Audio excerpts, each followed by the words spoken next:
Buonasera a tutti e a tutte, benvenuti al quarto appuntamento del ciclo di conferenze Art in Transition, le arti tra sostenibilità ambientale, innovazione e digitale, che abbiamo co-curato insieme io e la professoressa Maria Rita Bentini. Abbiamo l'onore oggi, siamo molto felici e orgogliose di avere qua con noi, cioè in realtà in presenza streaming, il professor Timothy Ingold, un antropologo di fama mondiale che ci verrà presentato dalla professoressa Bentini e che tratterà temi a lui molto cari e che riguardano in modo specifico la ricerca che stiamo facendo insieme ai nostri studenti del progetto Art in Transition. Quindi passerei la parola a Maria Rita Bentini, porto i saluti di tutta l'Accademia al professor Ingold che ci sta ascoltando da parte del direttore dell'Accademia Enrico Fornaroli e da tutti noi. Qui ci sono diversi docenti, oltre ai nostri studenti e studentesse, quindi siamo molto lieti di accoglierla e di mandarle un grande abbraccio da Bologna. Allora, qualche parola sul lunghissimo curriculum di Tim Ingold, che appunto è un antropologo britannico, è professore emerito di antropologia sociale all'Università di Aberdeen in Scozia, nonché membro della British Academy e della Royal Society di Edimburgo. È autore di testi ormai classici che, se non avete letto, vi consiglio di leggere, pubblicati anche in traduzione italiana: Ecologia della cultura, Making, Antropologia, Archeologia, Arte e Architettura, Antropologia come educazione, Antropologia, ripensare il mondo, Siamo linee per un'ecologia delle relazioni sociali e recentissimo, anche se un po' discusso, molto filosofico, Il futuro è alle spalle, ripensare le generazioni. La sua scrittura è spesso visiva, concreta e particolarmente emozionante. Nella sua ricerca antropologica così ricca, così ampia, ha ridefinito il concetto di cultura come ecologia delle relazioni, e questo è proprio il motivo per cui abbiamo voluto averlo con noi. La sua è un'indagine fondamentalmente fenomenologica, per cui l'essere umano è un organismo che vive, percepisce, immagina, opera in un mondo in perpetuo cambiamento, e quindi questa modifica, questa creazione di spazi sempre nuova lo interpella, ma non come centro del mondo. Sono moltissime le conferenze e i seminari che ha tenuto in tutto il mondo. Ecco, però per introdurre Tim Ingold mi fa molto piacere ricordare una linea che unisce questo talk a quello precedente, quando abbiamo incontrato due artisti che lavorano insieme. Ricorderete Andrea Caretto e Raffaella Spagna, perché nel volume che racconta le esperienze, le forme e anche i materiali di questi artisti, Bright Ecologies, c'è un testo molto bello di Tim Ingold che racconta di una pietra e di un dono ricevuto dagli artisti, una scultura di Caretto Spagna in collaborazione con un lombrico. In questo testo lui auspica, e questo a noi interessa particolarmente, la nascita di una nuova scienza in cui la natura è una realtà in continua rinascita, in continua nascita, e l'uomo camminatore che la esplora è animato dalla stessa forza. È un essere umano che si fa essere umano, in questo testo molto bello. Una nuova scienza, lui scrive, che restituisca i nostri sé umani al continuum della vita organica, dopo una lunga e dolorosa separazione, che alla sete della novità, del progresso e innovazione sostituisca il potere della rigenerazione. E questo è un altro dei temi di questo progetto. E noi abbiamo incontrato appunto questi artisti visionari invitati da Marinella, scienziati e appunto anticipatori di questa visione di un nuovo mondo. Ma questa lecture, lo vedete, è intitolata Lines of Attention, Lines of Creation, The World of Art in a Possible World. Tim Ingold ha scelto in particolare di parlare a voi, giovani artisti, studenti, dottorandi e non, mettendo al centro il potere della creatività e dell'immaginazione. Parlarne però per lui vuol dire rimettere in discussione i presupposti più condivisi. L'arte è un oggetto che esprime una poetica che noi fruitori possiamo leggere e interpretare, o è qualcosa di completamente altro? Che cos'è il lavoro dell'artista, quindi, in un mondo possibile? Quindi nel suo fare, e il fare per lui è così importante, l'artista non è il creatore del progetto, no? Questo Dio, Signore creatore, ma proprio cresce all'interno dell'opera stessa che lui sta facendo, e quindi in questo modo il mondo si cotrasforma, trasforma l'artista e l'oggetto insieme. Attenzione, sintonia, esposizione sono alcune delle parole chiave, e dunque in questa linea di attenzione anche si legano le generazioni, il passato, anzi lui dice che appunto l'ancestrale e la contemporaneità possono tornare a dialogare.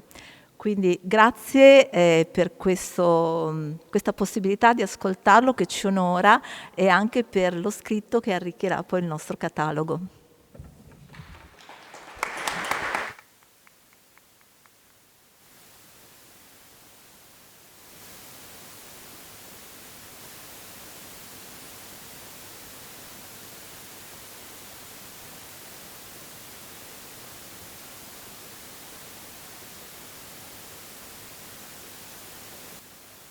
Professor, you can now...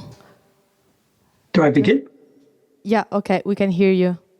Yes. Thank you. Are we ready to start? Yeah, thank you. Okay.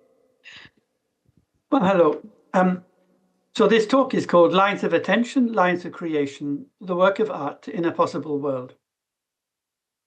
To be contemporary with another literally means to share time with them. But time can mean different things. What kind of time is shared, then, when we speak of contemporary art? To say of such art that it is of our century is to assume a sense of time that is chronological, according to which it is possible to assign to every work a determinate date. This museum, we declare, is for the art of the 21st century. If you want to see art from earlier historical periods, you should look elsewhere. But to assign art to a period means treating every work as a finished object, as a unique product of the creative genius of its maker. It dates, according to the catalogue, from such and such a year. Critics and historians of art have overwhelmingly understood the work of art in this sense. And it is in this sense, too, that it is most firmly lodged in the minds of a public accustomed to visiting museums and galleries, and in the machinations of an art world obsessed with market values. The default assumption is that the work of art is a unique accomplishment of intrinsic merit, more an expression of artistic creativity than a product of labor, and complete in itself. What follows belongs to a history of reception, but not of production. The art may, of course, have consequences for its recipients. Art can change the world. But according to this view, these changes should have no impact on the work itself. Indeed, an entire industry of conservation has grown up around the effort to protect the work from its effects and to maintain it in its original condition. Ideally, it is the same work wherever it is and whoever encounters it, unchanged from the day it was finished. Now, my aim today is to challenge this assumption. The real work of art, I will argue, lies not in the object, but in the first place, in the labor of the artist in bringing it into being, including the tasks it involves, the materials it uses, and the passion and suffering it entails. And in the second place, It lies in the work art does, in the ways it lives on in the world and touches the lives of those who encounter it. Compared with the labor of the artist and the work art does, the art object itself, the object of so much of our attention, is no more than an incidental byproduct of the artistic process, like a cast-off or discard. Yet it is these relatively expendable discards that the art world desires, that it collects, conserves, buys and sells, and puts on display in museums. It's true that in this day and age, the artist may depend upon these expendables for the income that enables them to carry on the work. And to this end, they may even connive in cultivating the popular myth of genius. It is the exceptional creativity of the artist, according to this myth, that allows them to think outside the box and to come up with ideas that are unprecedented in their imaginative reach, pulling the rest of society in their wake. But it is a myth, nonetheless. The reality, as I shall try to establish, is that the source of artistic creation lies in the regenerative powers of the world itself, and that what, if anything, distinguishes the artist is a heightened attentiveness to these powers that animates their own practice, bringing it to life. And in this animation lies the work of artistic imagination. This imagination is of a possible, not an actual world. I do not mean by this a world of possibilities, of fiction rather than fact, conjured up by a mind that sits in the actuality of the present. In a world of possibilities, things are already imagined in advance of their realization. It presents us with a menu of optional endings from which to choose. But to imagine a possible world is to join in the beginnings of things, to attend to them in the very moment of their birth or incipience, of their coming into being. It is to ride the cusp of unfolding events, and to open them up, as it were, from the inside. We are used to saying that things appear, as if they were already there before they disclosed themselves for what they are. But in a possible world, it is the other way round. Watch the cloud in its gathering, or the flower in its growth. It is never the same from one moment to the next. To observe the gathering cloud or the growing flower is to attend to the appearing of what appears. And this, to appear things, is what it means to imagine the possible. It is what the artist does. The artistic imagination, in this sense, doesn't create a world, or even multiple worlds. It rather joins with the world in the throes of its creation, drawing its impulse from the very same source.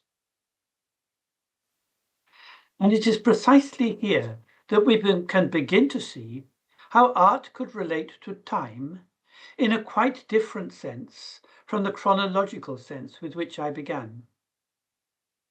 Was the work of art merely the realization of a project whose ends are already specified before it even begins, then the time it takes would be immaterial to the work itself. In principle, it could take no time at all. Instead, the work would figure as an event in time, marking a unique moment in those otherwise repetitive cycles that measure out our lives in days, months, and years. Such is the artwork as object. Regardless of the labor that went into its creation and what it goes on to do, the work remains pinned to a date of nominal completion. But the work of imagining a possible world goes on, both before and afterwards. Prior to completion, the passion that the artist undergoes in the labors of creation is enfolded in the work itself. and yet it continues ever afterwards, as those who encounter the work relive the experience of its creation for themselves. It is this experience that gives the work its lived time, its duration. And this sharing of lived time gives an entirely new meaning to the contemporary. New, that is, compared with the standard idea of contemporary art, which assigns it to a chronological present, such as the 21st century, as opposed to centuries past.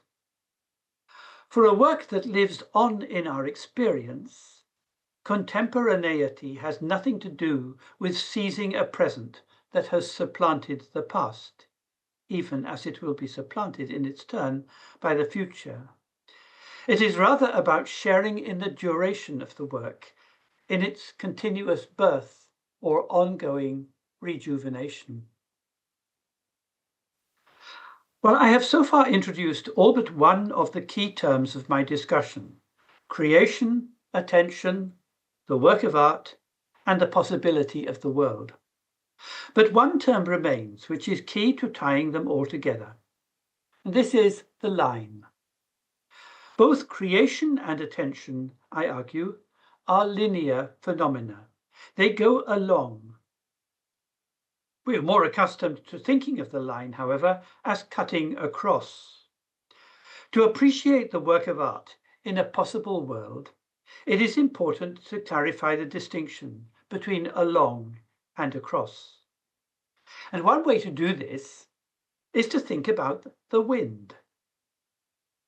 Owing to the transparency of the air, the wind is not easy to see, though you can make it out from the scattering of clouds, the drift of smoke from chimneys, and the fluttering of tree leaves. But you can certainly feel it as it brushes past your face. If it is very strong, you find yourself having to lean into it to make headway against the current. This wind may have a prevailing direction, but it has neither a point of origin nor a destination. It is on its way from everywhere to nowhere. And as it encounters obstacles in its path, it wraps itself around them, only to continue on its way. Yet every deflection sets up a series of eddies, much as a stone in the riverbed sets up eddies in the water. Like the river's waters, the wind twists and curls. Its line is never straight. What if the wind had eyes? Far from looking at things, targeting them from a fixed viewpoint, the eyes of the wind would meander among them, setting them ever so slightly in motion, tickling their surfaces and watching them come alive to the visual touch. But what would they see? These eyes would be blind to objects in an actual world, yet wide open to the world of the possible. And they would register its possibility in the first place as an experience of light. Now, this is not light as physics would define it, namely as electromagnetic radiation of a certain range of wavelengths emitted as rays from a source and picked up by photoreceptors in the eyes of human beings or other creatures. The ray is a line of transmission, cutting across in a straight line from source to receptor. But the line of experience is not transmitted. It is rather ignited, like a spark, in eyes which open to embrace the possible world in every moment of its birth. This is the light of the twinkling stars, the shining sun, the glowing embers of the fire, the flickering flame of the candle. And if eyes twist and turn like the wind, then the light ignited in them traces a line that twists and turns likewise. Think of the arc of the firework, or the sun's diurnal traverse of the sky. These are lines not of transmission, but of motion, which correspond in their duration with the movement of visual attention. They go not across, but along. The way of art is to see with the eyes of the wind. But if the wind had ears, it would hear with them too. Just as the light transmitted as energetic rays is not the light that twinkles, shines, glows, or flickers, so the sound transmitted as mechanical vibrations in the medium is not the sound that rings, blares, rumbles, and crackles.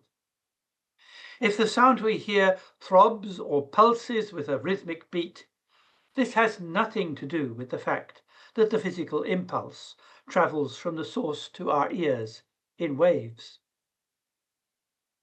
With sound, as with light, therefore, it is critically important to distinguish the line of transmission, which cuts directly across from a source to the roving ear, from the line of attention, which goes along, having no definite start or end point.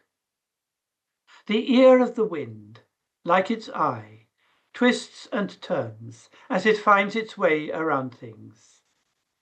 And as it does, it becomes contemporary with what it hears, sharing an inner time or duration with the rustling leaves, the lapping waves, and the crackling fire. It doesn't receive these sounds as packages, complete in themselves, but joins with them from the inside, becoming complicit in their production. The way of art, then, ever on the cusp of the world's becoming, alert to its possibility, is to hear with the ears of the wind, as well as to see with its eyes, along lines that go along and not across. And these lines, ever responsive to the possibility to which they attend, are never straight. What, after all, is an eye or an ear? Well, anatomically speaking, it is an organ of perception built into a head that can turn, affixed to a body that can move. These organs are among the most exquisite accomplishments of nature. To earlier generations, as yet uninformed by modern science, the very perfection of their design would afford proof of divine creation. Eyes and ears are equipped with receptors acutely sensitive, respectively, to incident radiation and to vibrations in the medium.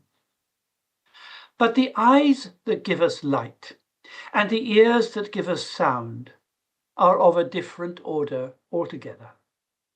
The wind, like eye or ear, is not an anatomical organ so much as the attentiveness of a body that, in opening to a possible world, has placed itself on visual or oral alert. As we say colloquially, on watching or listening closely, we become all eyes or all ears. Here, the body with eyes has become an eye body, the body with ears an ear body. Likewise, of course, the hunter who follows the scent on the breeze becomes a nose body, the pianist performing a score on the keyboard a finger body. In this perspective, the body is not a self-contained entity, enclosed by an external skin and set over against an actual world, but rather a kind of probe, an antenna that feels its way through the texture of the world of possibility, riddled with lines. So let me return now to our themes of creation and attention. As we have seen, these are inextricably connected, since it is from attending to a possible world that the work of art draws its creative potential. Now, critics and historians who identify the work with its objects tell a very different story. The creativity that motivates the work, they say, has its source not in the world, but in the mind of the artist, in the form of an exceptional ability to come up with novel ideas. Since in an actual world, nothing new can be constructed save from the fragments of the old, this ability must be founded in a mental capacity to reassemble thought fragments in unprecedented combinations. In the field of cognitive science, the discovery of this capacity and its neurological correlates has become something of a holy grail, and a whole industry of research has grown up around it. This need not concern us. Suffice it to say that the entire industry rests on the assumption that every work of art is the direct expression of a prior design. To account for the work, therefore, all you have to do is to read back to the design that lay behind it. Though the design itself may be unprecedented, the process leading from the design to its realization in the artwork is so ordinary and inevitable as to be of no interest whatever. And this logic reaches its reductio ad absurdum in a certain genre of conceptual art, which holds that since everything of value lies in the novelty of the design, its actual execution is superfluous. The work may as well not be realized at all. In a world of possibility, however, there is always more to creation than the recombination of ideas. And the excess lies in precisely what the science of creativity leaves out, namely the labor of bringing forth the work. And for the artist, this labor lies not just in what they do, but in what they undergo. It is not a passive undergoing, casting the artist as patient rather than agent, as someone who does not do but is done to. It is rather an active undergoing, which situates the artist inside the work, such that the transformation they achieve in the world transforms them too. Even as the artist pours life and soul into the work, so the work grows in them. Where the doing of a work is committed to novel ends, undergoing opens to new beginnings. And in a world undergoing continuous birth, newness is absolute, and like a prime number, cannot be factored out into any combination of what went before. Everything rests here on the distinction between newness and novelty. For in it lies all the difference between a possible world and a world of possibilities. In the world of possibilities, every work begins with an idea in mind and ends in its realization. This is work that cuts across. But the creativity of the possible world is like the wind. It carries on through. Its creativity is no less than that of life itself. So the power of the work of art comes from attending to this creativity. There are, however, two sides to attention. One is attunement, the other exposure. Attunement lies in a sensitization to features or properties of our surroundings that can help or hinder us in what we are doing. This is a sensitivity that comes from practice. In any artisanal practice, for example, skill lies in becoming attuned to subtle variations in the material that a novice might miss. Wood for the carpenter and iron. The carpenter is attuned to the grain of the wood, the smith to the ductility of iron. So wood for the carpenter and iron for the smith, however, belong to an actual world, a world with its materials and properties already laid out, awaiting the artisan's attention.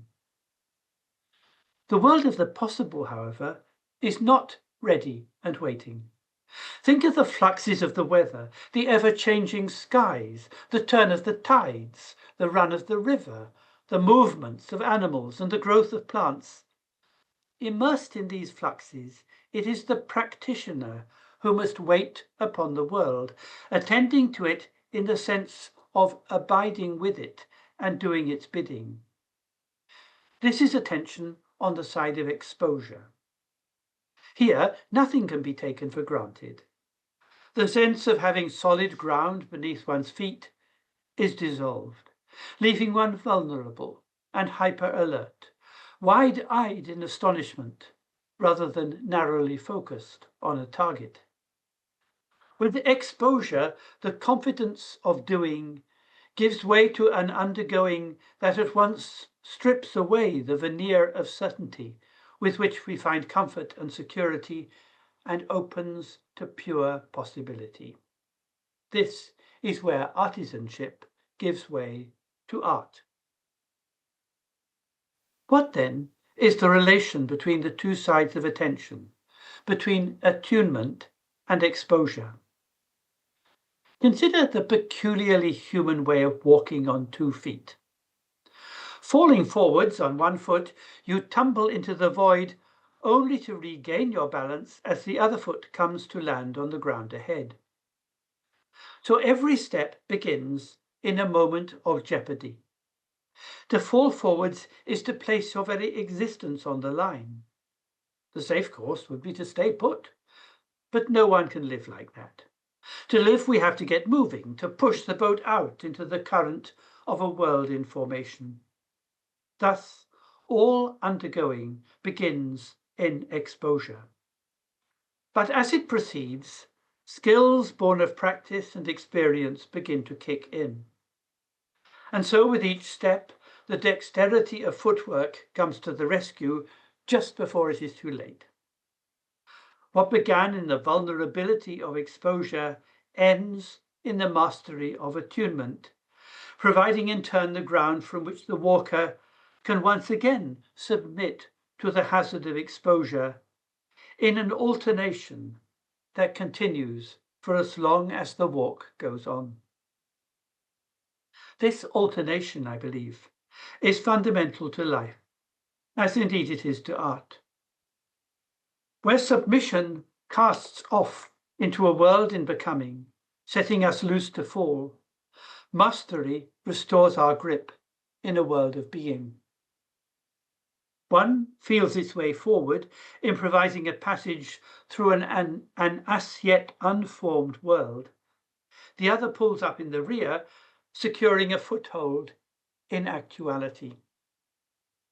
At the point of inflection, where the one gives way to the other, a tentative opening matures into a firm sense of direction. This point marks the turn from undergoing into doing, at which the line of possibility discloses distinct and realizable possibilities. Well, I have had much to say about the work of art, but less about how art works. What can art do? What effects can it bring about? And how do these effects transform the work itself? We find ourselves today in a moment of profound alienation. Across every continent, a younger generation finds itself at odds with a past of dispossession, abuse, and violence. This is a generation of orphans, cut off from their parentage in a world that not only has nothing to offer them, but also denies them the resources to build a new world in its place. With neither a past nor a future they can call their own, they are cast adrift in the present. But they have no love for it. Much of what nowadays goes for contemporary art speaks to a mood of protest, anger, and despair. It struggles with questions of identity, rails against injustice, deliberately transgresses the rules and boundaries perceived to uphold structures of political and economic power, and makes common cause with the oppressed. All this is not without justification. But an art that lets off steam, that functions as an outlet for hot air, produces an effect that immediately dissipates on impact. Like a scream, it does not outlast the moment of exclamation. Having seized the present, this art has drowned out the voices of the past, yet it has no afterlife. It is an art of now. The art of now can do no work beyond the immediate demands it places on our attention. For art to work through the enduring force of its presence, it must have a life of its own. And this life can only be brought forth in a spirit of love. The love that enlivens the work of art is the same love for the world, amor mundi, that parents inspire in their children. The loss of this amor mundi in the orphan generation of now is indeed the great tragedy of the modern age. For without it, we are unable to assume responsibility for generations to come. More than in any earlier age, we need art to teach us how to recover the love we have lost. But for this to happen, the art must inspire in us, its children, the same love that the world inspired in the art. This is the love kindled by the wisdom of ancestors, as well as by our kinship with the earth and its creatures. So if art is the child of the ancestral earth, then we, for whom it works, are its grandchildren. The ancestors, the art, and ourselves together make up a lineage which runs with the flow of time, rather than cutting across it. Art that works is thus contemporary not in the sense of its seizure of the present, but in the quite different sense, already adumbrated, of shared time, of belonging to a duration that is ours as well. What then will the future hold? The wind will still blow, rivers will run, and clouds will gather in the sky. The world of nature will continue its naturing. That is the process of perpetual rebirth from which it takes its name. It comes from the Latin verb nascere, meaning to be born. Can art carry on in the same way? Could the work of art be compared to the blowing wind, the running river, or the gathering cloud? Critics and historians of art would be aghast at the thought. Every artwork has its date, they would insist, which determines precisely how old it is. Some art is very old, some is young, contemporary art youngest of all. Winds, rivers, and clouds, however, have no date. It makes no sense to ask how old they are. And they cannot, therefore, be artworks. And yet, in the cosmologies of many indigenous peoples, works that ethnologists would have no hesitation in calling art would be regarded as equally part of the eternal order of things. Their chronological age, even if it could be technically determined by the methods of science, would be irrelevant. Those figurative paintings on the rock, for example, they are the ancestors. And there they have always remained as an active presence in the landscape, presiding over generation after generation of humans. It is the task of each generation to look after the order they established by periodically repainting the figures. Every repainting is a performance, a ritual, in which people, by sharing in the eternal time of world creation, become contemporary with their ancestors. And this is why an art that is truly contemporary in the sense of shared time is also deeply traditional. Now, for those whose perspective remains grounded in the actual, who see only a plethora of works neatly displayed in museums of modern art, to assert that the traditional is contemporary would seem strange indeed, even perverse. Surely, they would insist, contemporaneity and tradition are diametrically opposed. The contemporary at the cutting edge of the present, a present that wants at every turn to renounce whatever preceded it, the traditional as the surviving relic of a now obsolete past. But in a possible world, tradition is not locked into the past, but rather holds the promise of the future, as ancestral ways are handed on in the manner of a relay from generation to generation, along lines of creation and attention. In honoring the ancestors and their ways, tradition renews the world for generations to come. It is in the remembering of these ways that art lives on. To remember in this sense is not to call up images of bygone days, but to imagine the possible. We reimagine the musical work in its performances and the story in its retellings. With music, as with stories, performances or retellings compounded over generations add up to a lineage. Likewise, every work of art is a lineage, carried on in its redoings. And in a possible world, the work of art is never finally done. It is always doing and redoing. Perhaps then, rather than using the contemporary as a way to define art, we could find in art a means to help us redefine the contemporary in a way that can give hope to generations to come. Thank you very much.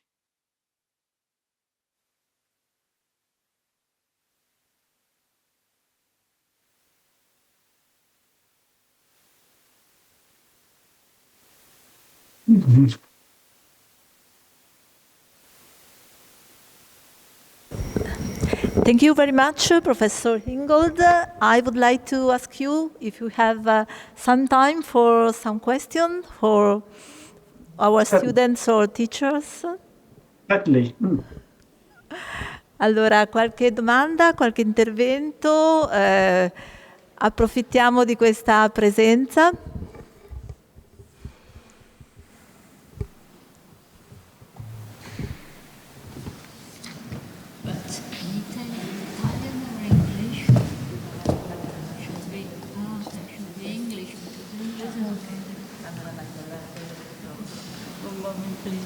Un momento. Sì, in inglese. In inglese? Ah, ok, va bene. Sorry. Good evening, Professor Ingold. I feel very lucky to be here and can ask you this question. That is a kind of simple question because, by the way, you say that there is like linear continuity between past and contemporary art. So I was reading just time ago as an artist who works with thread and lines and so on. I was reading something that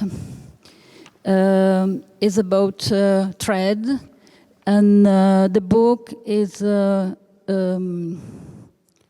Lines, A Brief History, and the chapter was Trace, Threads, and Surfaces.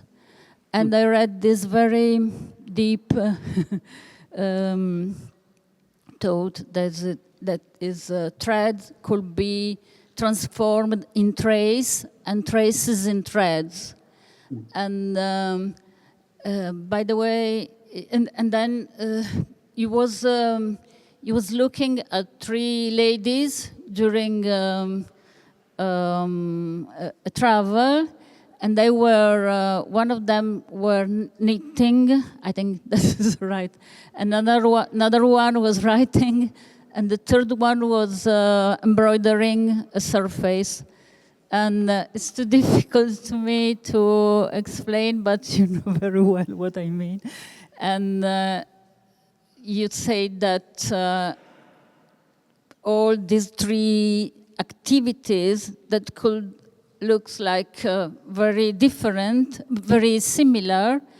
They were actually different because you said is through the transformation of thread in trace that surface come to the creation, and on the opposite is through the transformation of traces in thread that surface can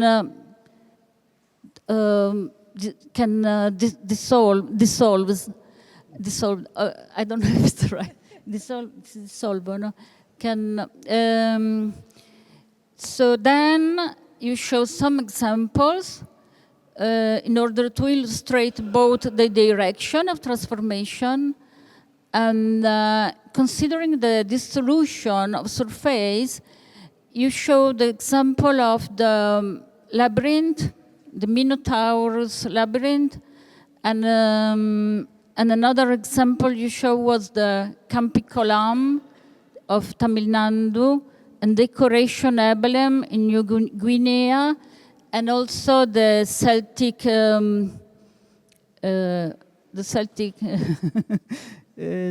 rope. Okay, okay. But it's about this Celtic image that I want to ask you the question. That is, if you think, because I noticed this incredible relationship with this Celtic decoration and architecture in Christian church, and it's called, we call it Pluteo. It's like a kind of separation between sacral space and average people space, and the same decoration you can find it in two famous books, Celtic books, I think. And one is Book of Darrow, another one is the Book of Kells. So what I want to ask you at the end, I'm sorry for the long contextualization of the question, is if you think there is a relationship between this decoration, the protection you say that is in this kind of drawings, and yes, and sacrality, and okay, that's the question. Thank you. Thanks. I'm trying to work this. I'm trying to work this question out, but the point, or the argument was that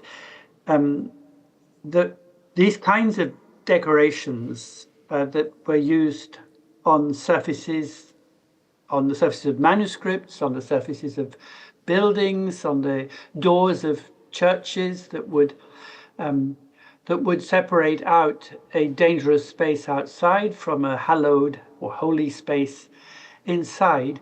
That the point was to try and prevent dangerous forces, often personified as demons, from getting in, from getting into the church, or from getting mixed up with the text of the manuscript, or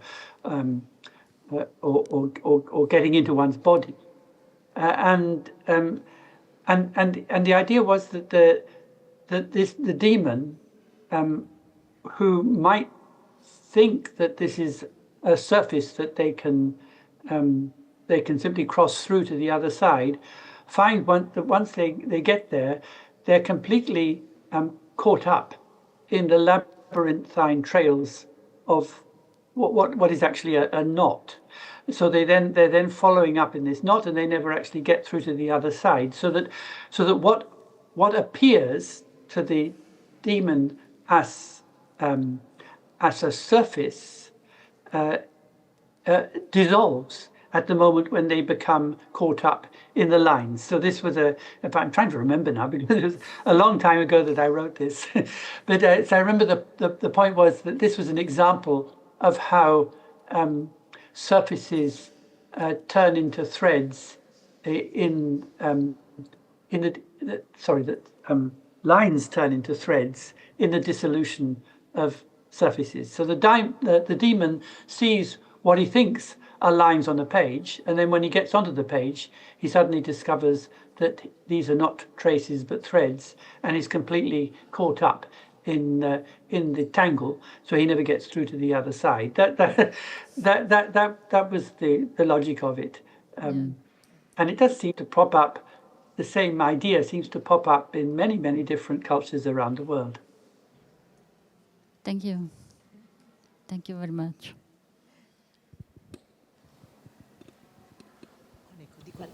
Thank you. Good evening, Professor Ingold, and thank you for your lecture. So rather than a specific question, I would be curious to hear your take or opinion or reflection that within your framework that you just talked about, what do you think about the high exposure of maybe more of the younger generations, but of everyone nowadays, to visual stimuli in general?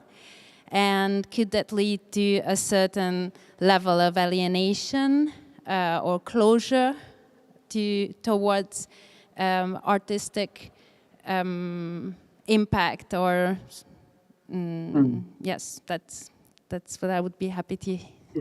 And I think the answer is quite unequivocal. The answer is yes, in my view. I really worry about this. We are, I think, all of us now, because we're either on our screens or watching television or whatever, are subjected to a surfeit of images, and these images are never stable. They're changing all the time. They're very colourful, but they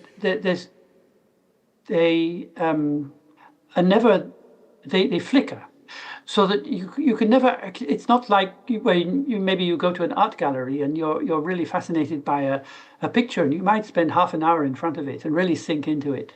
And this is not happening on the screen. People the image on the screen has a very short life before it then goes over to another image, and everything is flashing and flickering.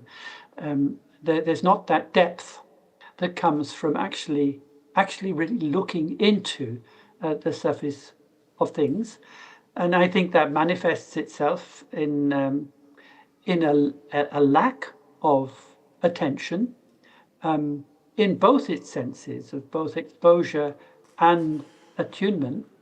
I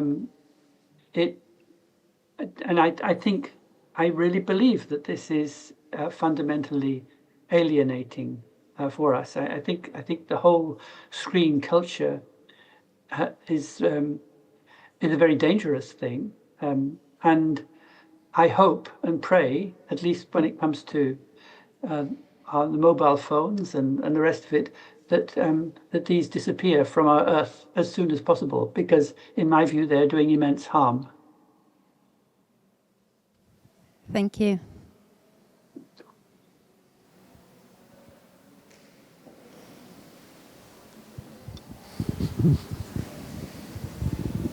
Una domanda?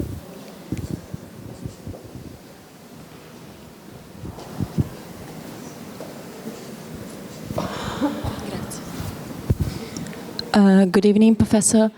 And I'm really fascinated and interested in your shift of perspective about artistic production. But at the same time,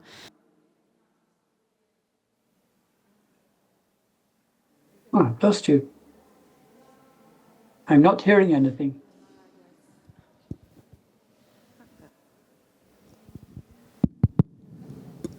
okay, here we are. I lost you for a moment. As artists, we are also dealing with art institutions and an art market that treat this topic in a very strict way. I'm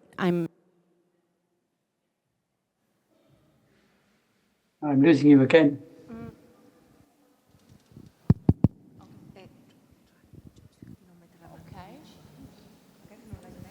Okay,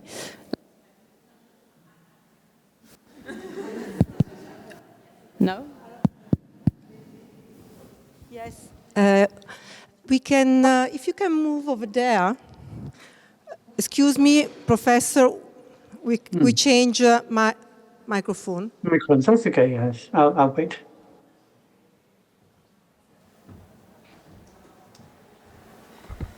Yeah, I was saying we are dealing with contexts such as art markets and art institutions that applies really rigidly concepts such as contemporary art or the category of the contemporary.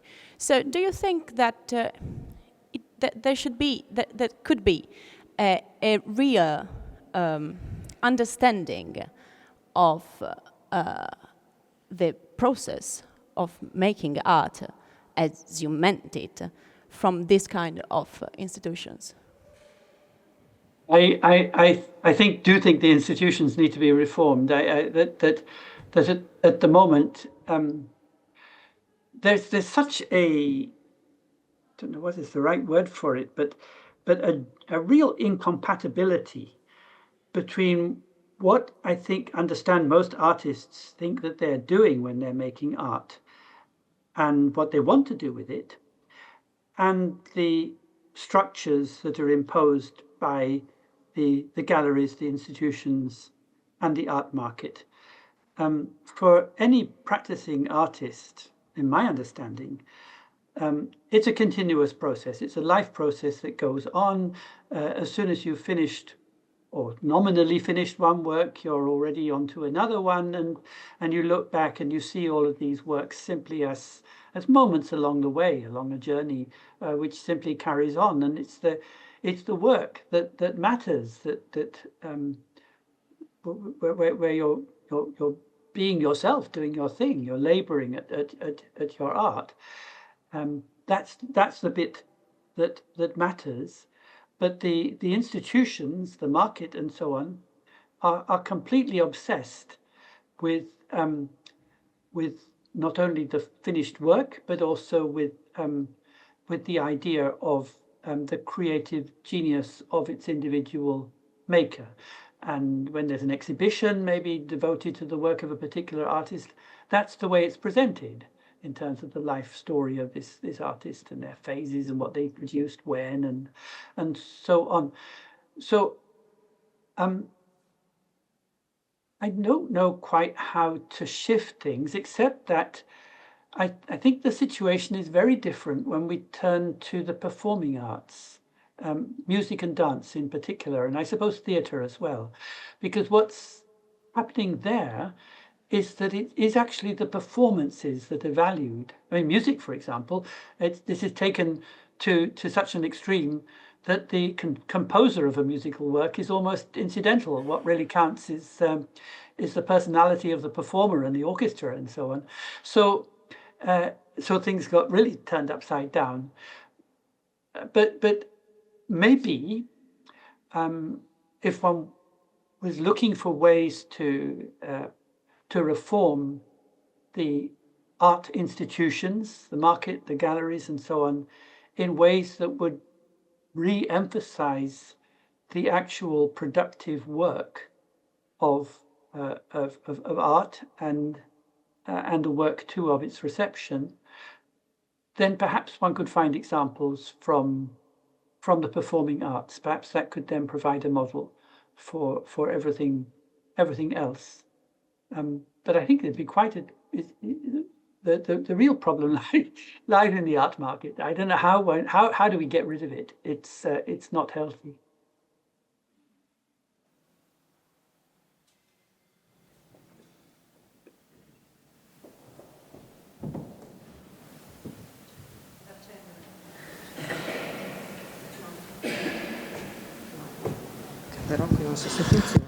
I have a very short question.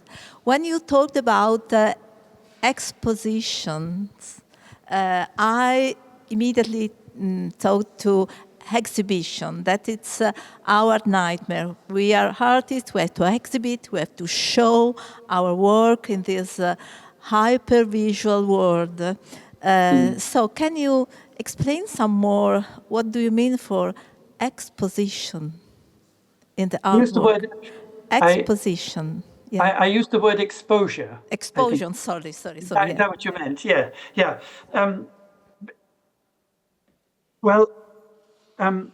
In order to do anything, to produce any piece of work, or to perform or engage in any practice for that matter, you have to begin by placing your existence on the line. You have to take an existential risk. I gave the example of walking. When you walk and you take a step, I mean, the first thing that happens is that your body falls forward and you would tumble. You would trip and fall over if it weren't for the fact that you're able then to put your next foot forward and regain balance. And I think this is the same with any kind of creative activity, so that every artist, every writer, every musical performer, every dancer, when they set out, however skilled they are, however accomplished, they start off from a position of risk, from a position of exposure in that sense. I mean, I know myself because, although as an amateur, I love to play the cello, and I play the same pieces over and over again, and I practice and I try and get it right and I perfect my skills. But all the same, every time I embark upon a piece, it's like I don't know what's going to happen. It's unknown. You're taking a great risk. It's like pushing the boat out into an unknown world, because it's a world that is becoming. And I think this must be characteristic of any kind of art. This element of exposure. And the thing about it is that in this moment of exposure, your eyes are wide open to the world. They're not narrowly focused. They're wide open to the world, and there's a sense of astonishment, at the wonder of it all. And then, as the work develops, it can begin to narrow down, and it evolves into something which takes its particular shape or form, depending on how it goes. So I do think that this moment of exposure is necessary to any artistic practice. I don't know, is that an answer to the question, or was there something more to it?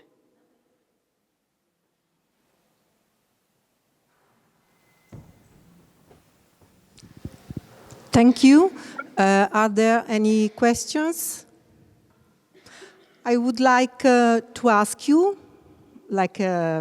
for the last question, do you think can be a new way of collaboration between artists and scientists for an ecological way of better living for us? Which there could be. I think there has to be, but we're very far from it at the moment. Of course, there are actually some collaborations going on. So that there are scientists and artists who are working together and very successfully, but rather few. And the problem for scientists, I think, is that they are tied to a protocol concerning how their work is supposed to be done, in order that it would be funded and published and that it be recognized, which actually prevents them from developing the kind of sensibility that would allow their science to actually become a work of art.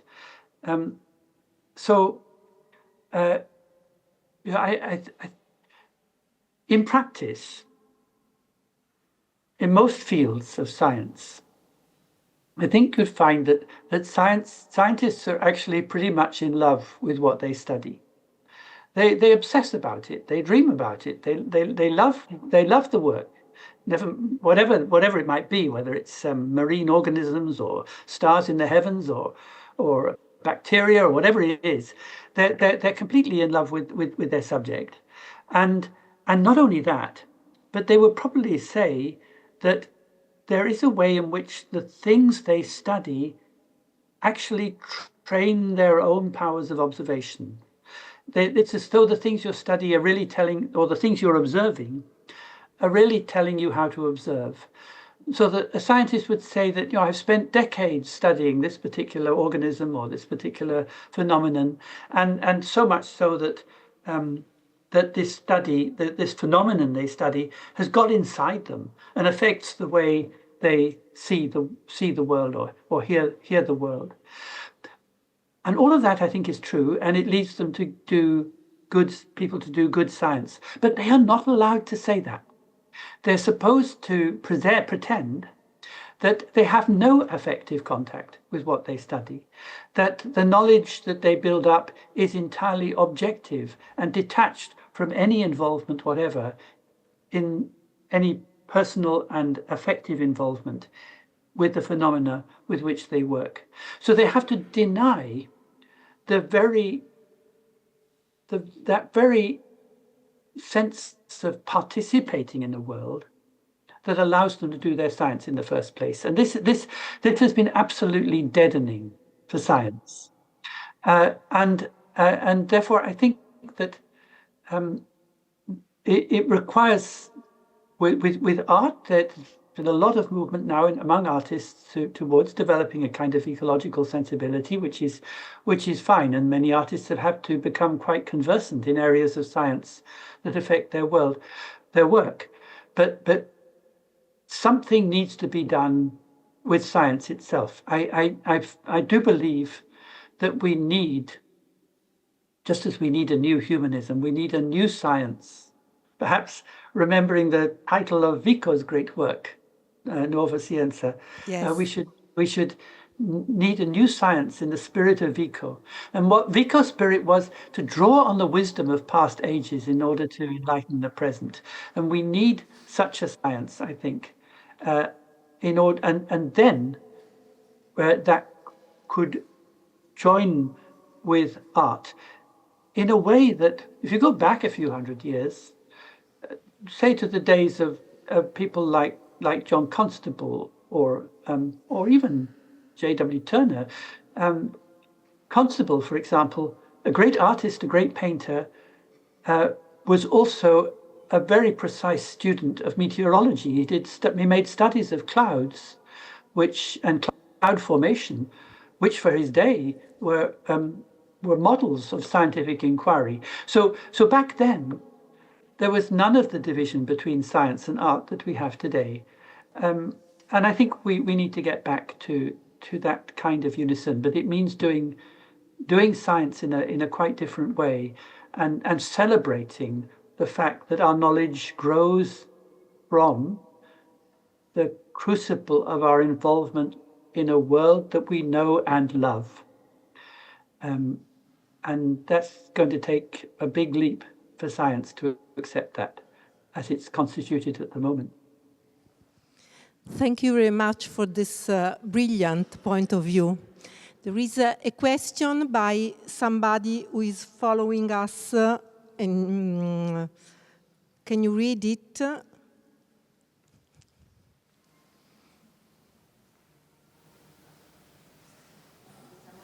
Can somebody read it to me? I can't read it myself. Yes. Or maybe I can if it's on the.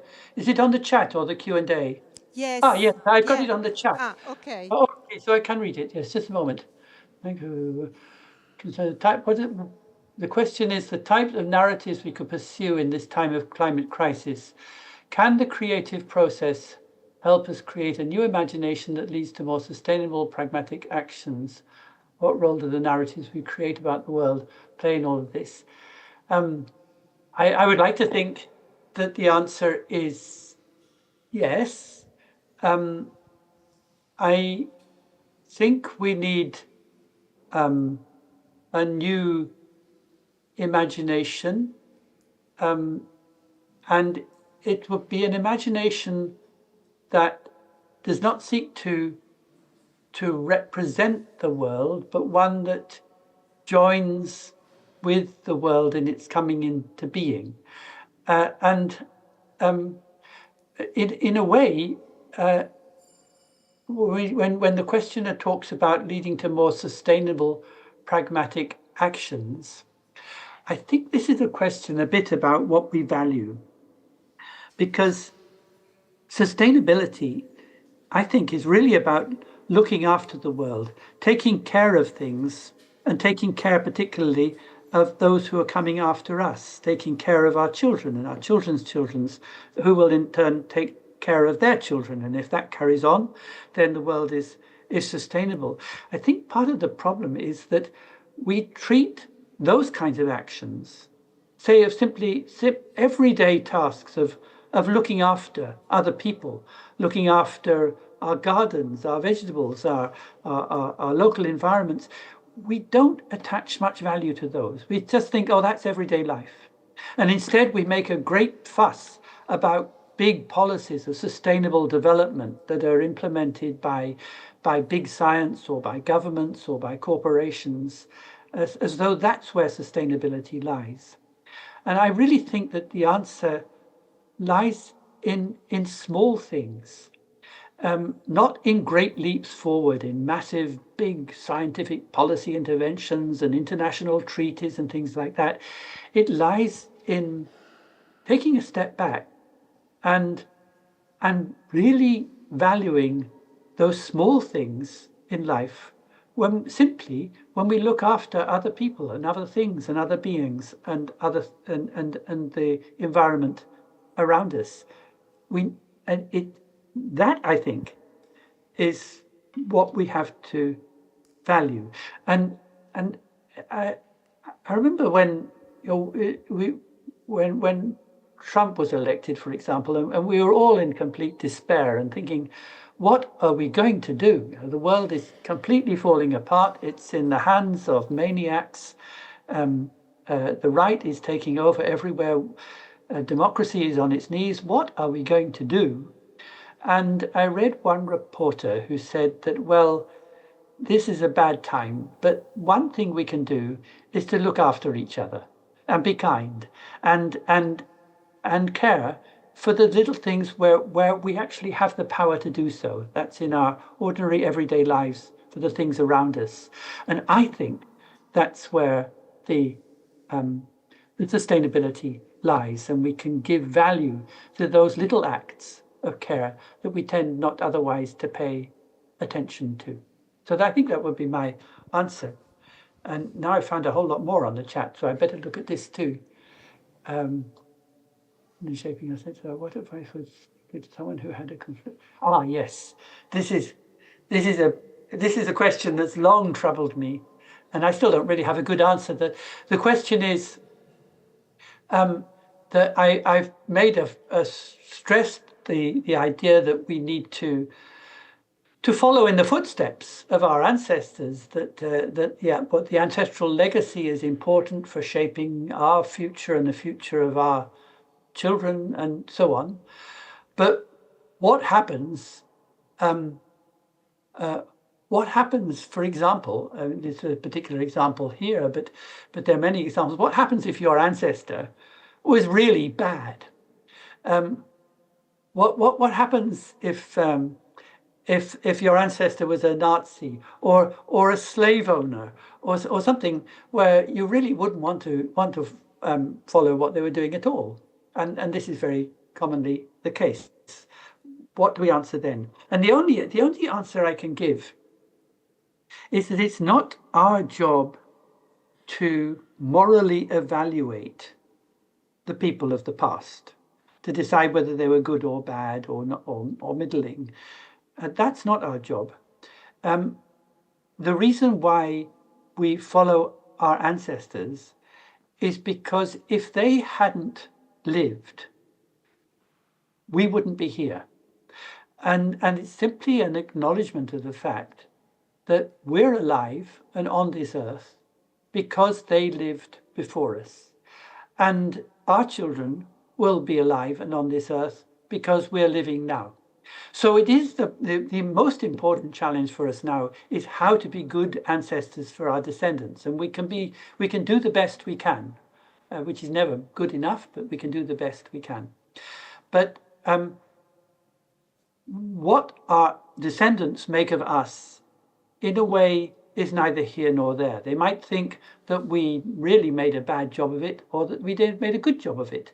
But the point is that because we live now, they will live in the future. And it's the continuity of the life process itself that matters more than the particular things that people did in life, in their particular careers. It's not a very satisfactory answer, but I think it's the best one I have.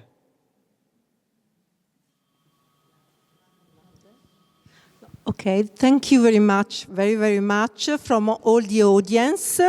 If we can clap.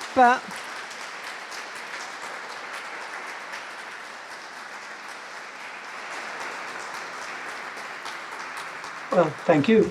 It's a very strange situation when I can't see anybody except my own Yes, this head. is so sorry. But we did a record, we recorded all the video recorded, all the conversation, so you will see us. When it will be ready, I will we will send you the link so you will see us listening to you. Yeah. Okay. Thank you very much for taking care of us and our ideas and also our souls. And we do hope to host you once here in our wonderful Aula Magna in Bologna. Yes, I would like to point out that we are in this beautiful space built by our ancestors of the Academy. So thank you very much. And we will go on in the line of the generations. Okay, well, thank you very much as well. I've enjoyed it very much. And good luck with the rest of your program. Well, I'll say goodbye and all the best. And happy Christmas.